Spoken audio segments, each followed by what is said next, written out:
પશુપાલકોની માંગ વ્યાજબી છે, પણ દૂધ ધોળી નાખવું એનો રસ્તો નથી.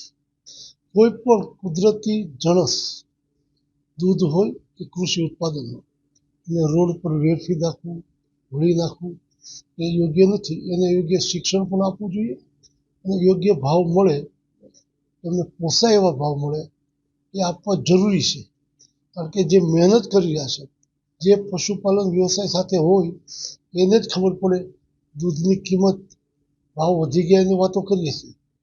પાન મસાલોથી માંડીને પિક્ચર, માંડીને બાકી સિરિયલ, મોબાઈલ, એમાં આવતી એના જે ભાવ વધારે છે એની કોઈ ચર્ચાઓ નહીં કરીએ. જે ઉડીને આંખે દેખાય તેલના ભાવ વધી ગયા, તો વર્ષમાં તેલ કેટલું વધે?